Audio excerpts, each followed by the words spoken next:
எல்லாருக்கும் வணக்கம். ஒரு கேரளத்தின் வழியாக உள்ள பயணம். இது முதல்ல கேரளா, தமிழ்நாடு 2 ஏரியாவில் உள்ள பயணத்தின் அனுபவத்தை உங்களுக்கு பகிரத்தான் தான் இந்த வீடியோ. இப்போ நீங்கள் பார்த்தீங்கன்னா, மூணாறுலேருந்து கேப் சாலை வழியாக நம்ம தேனிக்கு போகிற ரூட்டில் தான் இப்போ பயணிச்சுக்கிட்டு இருக்கோம்.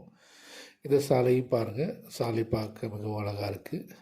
இருபுறங்களிலும் பச்சை பட்டுடுத்தி இருந்தாலும் பொதுவாகவே தேயிலை காடுகள் தான், அதிகமாக தேயிலை காடுகள் தான் இந்த பகுதியில். அதனால் இதன் வழியாக நீங்கள் வாகனங்களில் பயணம் செய்யும்போது 100% சுத்தமான காற்று உங்களுக்கு கிடைக்கும். உங்கள் கண்களுக்கு குளிர்ச்சி மட்டும்தான் இருக்கும். அந்தளவுக்கு இயற்கை அழகு நிறைந்திருக்கும். உண்மையிலே இந்த வழியாக உள்ள பயணம் அருமையானது. அதே மாதிரி கேரளத்தில் வேறு ஏரியாவுக்கு எங்கேயும் போனீங்கன்னா எல்லாம் சொந்த இடங்களாக இருந்ததுனால இந்த அளவிற்கு பசுமையோ அழகையோ இயற்கையின் அழகையோ ரசிக்க இயலாது.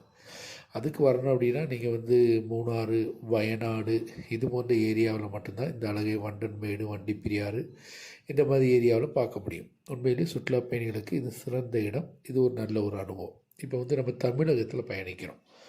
தமிழகத்தில் பயணிக்கும் போது பாருங்கள், எங்கே பார்த்தாலும் அதே பசேன்னு தான் இருக்குது. கண்களுக்கு குளிர்மை தான் தருது.